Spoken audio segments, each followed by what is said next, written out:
Hello दोस्तों, आप सभी का स्वागत है हमारे YouTube चैनल द करेजी बोर्ड पर। दोस्तों, आज हम प्रश्नावली 9.1 के इस क्वेश्चन नंबर 5 को सॉल्व करेंगे। ये क्वेश्चन काफ़ी आसान है, तो आइए इस क्वेश्चन को सॉल्व करते हैं।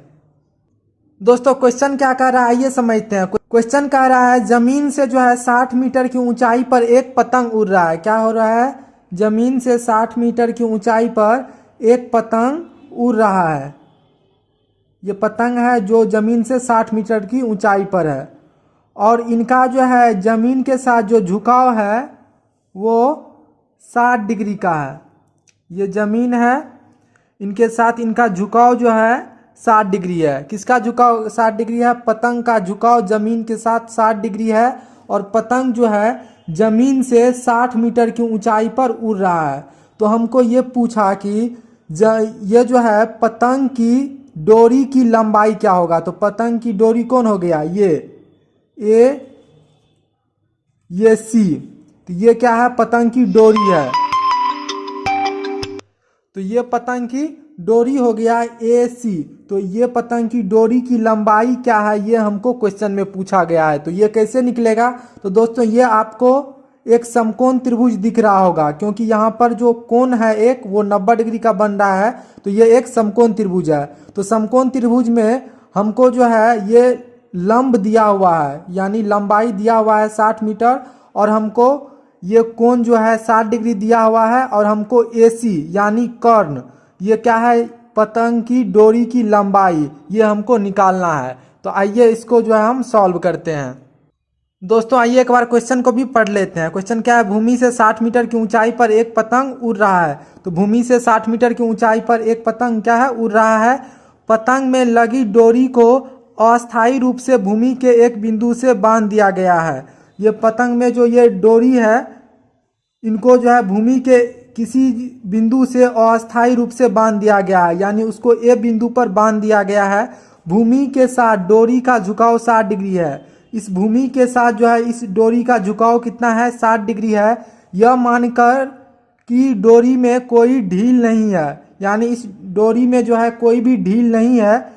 डोरी की लंबाई ज्ञात कीजिए। तो हमको इस डोरी की लंबाई ज्ञात करना है। तो डोरी कौन सा है? एसी एक डोरी है, इसकी लंबाई को हम एल मीटर मान लेते हैं। तो अब आइए, हमको दिया क्या क्या हुआ है? ये लंब दिया हुआ है, ये थीटा दिया हुआ है 60 डिग्री और हमको ये डोरी की लंबाई ज्ञात करना है। तो सबसे पहले हम क्या करेंगे? मान लेते हैं कि एसी एक डोरी है। माना कि एसी एक डोरी है जिसकी लंबाई एल मीटर है, जिसकी लंबाई एल मीटर है। तो डोरी की लंबाई क्या है? एल मीटर है और ये एंगल कितना दिया हुआ है? 90 डिग्री, इसीलिए ये समकोण त्रिभुज है। तो इसमें हमको जो है कोण ए दिया हुआ है कितना? 60 डिग्री। कोण ए कितना है? 60 डिग्री और हमको बीसी का वैल्यू दिया हुआ है 60 मीटर। बीसी का वैल्यू कितना है? 60 मीटर। और हमको निकालना क्या है? एसी, जो क्या है? पतंग की डोरी की लंबाई है। तो एसी को हम क्या माने हैं? L metre. तो ये हमको एल निकालना है। तो आइए इसको सॉल्व करते हैं। इसीलिए यहाँ पे लिखेंगे त्रिभुज ए बी सी में हमको निकालना क्या है? ये एल दिया क्या हुआ है? लंब। तो समकोण त्रिभुज में लंब और कर्ण में रिलेशन किस में मिलता है? तो ये साइन थीटा में मिलता है। साइन थीटा बराबर क्या होता है? पी बाय एच, यानी लंब बटा कर्ण। हमको लंब दिया हुआ है 60 मीटर और कर्ण निकालना है, तो हम साइन थीटा लेंगे। तो साइन थीटा की जगह क्या है? ए। तो साइन ए बराबर क्या हो जाएगा? P by H. तो पी क्या हो जाएगा? बीसी और एच क्या हो जाएगा? एसी। तो यहाँ पर एच की जगह हम एसी लिख देंगे। अब यहाँ पर जो है साइन ए का वैल्यू कितना है? तो ए का वैल्यू है 60 डिग्री। तो यहाँ पे ए की जगह आप 60 डिग्री ले लीजिए। और बीसी कितना है? तो बीसी है 60 मीटर और एसी कितना है? तो एसी को हम एल मीटर माने हैं, तो यहाँ पर हम एल लिख देंगे।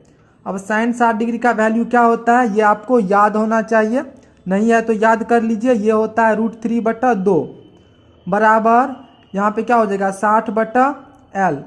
अब इसको जो है आप क्रॉस मल्टीप्लाई गुना कर दीजिए। तो इसमें हम √3 को अगर L से गुना करेंगे तो ये क्या हो जाएगा √3L, और हम 60 को जो है 2 से गुना करेंगे तो ये हो जाएगा 120, 60 दूना 120। अब यहाँ से देखिए, इसीलिए L बराबर क्या हो जाएगा 120 बटा √3। अब इसका जो हम क्या करेंगे परिमेयकरण करेंगे, तो परिमेयकरण करेंगे तो क्या करेंगे 120 बटा √3, तो √3 से हम क्या करेंगे यहाँ पर गुना कर देंगे, फिर √3 से भागा दे देंगे। तब आइए 120 बटा 120, उसके बाद √3 बटा √3 को अगर √3 से हम गुना करेंगे तो ये हो जाएगा 3, और 3 से जो है हम 120 में भागा देंगे तो क्या हो जाएगा 3 चौके 12 यानी 40, तो ये हो गया आपका 40√3 मीटर। तो हमको ये L कितना निकला 40√3 मीटर, जो क्या है पतंग की डोरी की लंबाई है, जो कितना है 40√3 मीटर। तो यहाँ पे लिख देते हैं, अतः पतंग की डोरी की लंबाई AC बराबर L मीटर।